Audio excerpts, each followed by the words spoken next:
I never thought I'd see flashing police lights outside my house because of a puppy. But there they were, 3 squad cars lined across my driveway like I was running a criminal empire. My wife Sarah was clutching our 10-week-old golden retriever Buddy, while our daughter Emma peeked from behind her leg, trembling. And across the street stood the reason for this circus. Karen Wilcox, our HOA president, wrapped in a floral robe and a smug grin that could curdle milk. She pointed at us and shouted, "That's them officers. That's the dangerous animal I called about.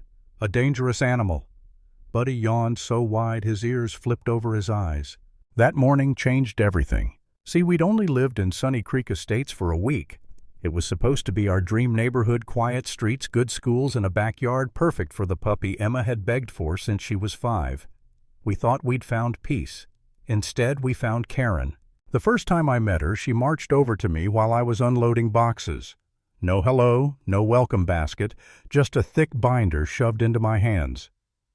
"You'll want to familiarize yourself with our community guidelines," she said, her tone sharp enough to slice bread.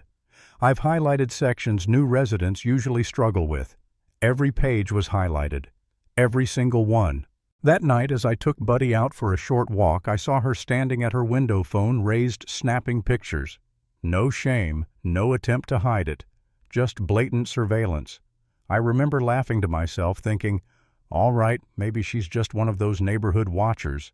Oh, how wrong I was. The next morning I woke up to an email titled, "Video Notice, Unregistered Pet."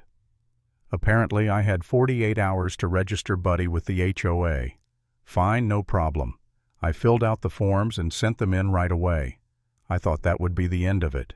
But with Karen, there's never an end. 2 days later I found another email, this time for a noise violation. Excessive barking, it said. Buddy barely barked at all. Then came another one, unsupervised roaming, and a third, improper waste disposal. 3 violations, 3 fines, all within 5 days. At first I tried to stay calm. Maybe it was a misunderstanding. Maybe the HOA system was automated.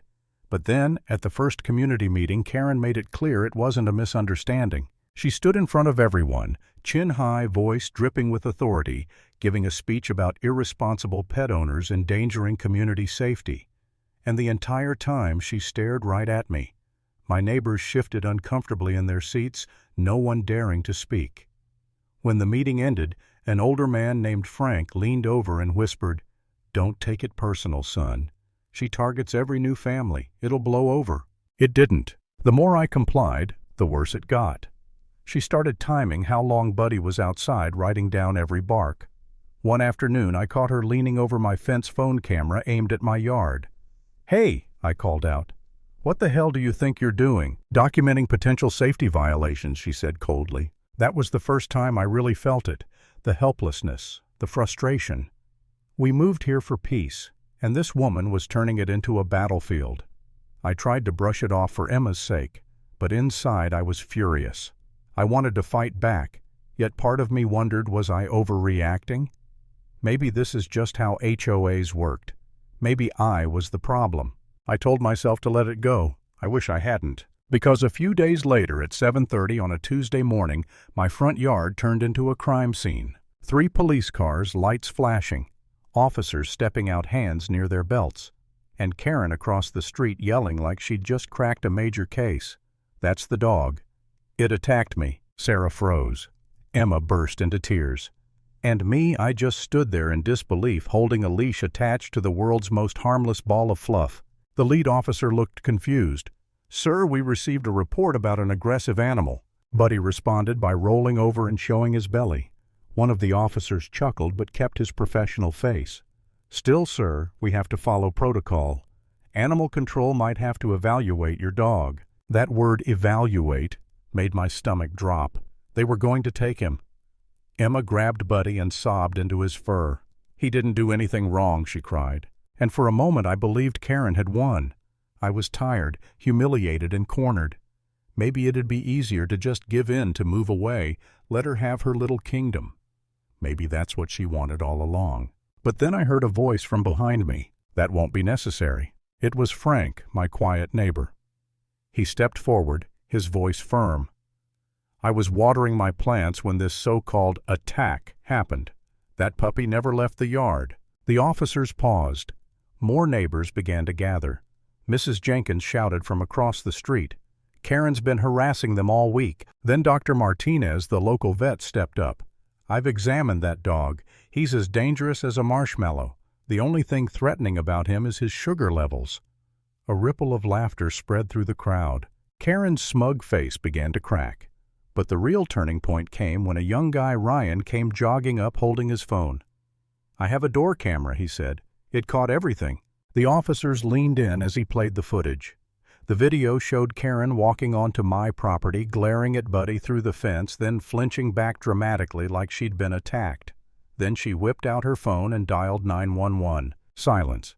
Then the lead officer turned to her, expression hard. "Ma'am, did you knowingly file a false report?" Karen's face turned pale. I felt threatened," she stammered. "Ma'am," the officer said flatly, "you're under arrest for filing a false police report." You could have heard a pin drop. Then slowly people started murmuring. Some gasped, others chuckled. And as the officers placed cuffs on her wrists, Karen shouted, "You'll be hearing from my lawyer. This violates HOA bylaw section 7-4. The officer didn't even look up. "Ma'am, you have the right to remain silent. I suggest you use it." They led her to the squad car, and for once, she was the one being watched. The same neighbors she'd bullied for years stood on their lawns, whispering, smiling, recording. That night, the story hit the local news, then Facebook, then Reddit. The headline read, "HOA President calls 911 on puppy gets arrested for lying." By morning, the entire town knew, and the HOA board, her own board, called an emergency meeting. Without hesitation, they voted to remove Karen as president and fine her $5,000, the exact amount she'd tried to charge us in bogus penalties. It didn't end there.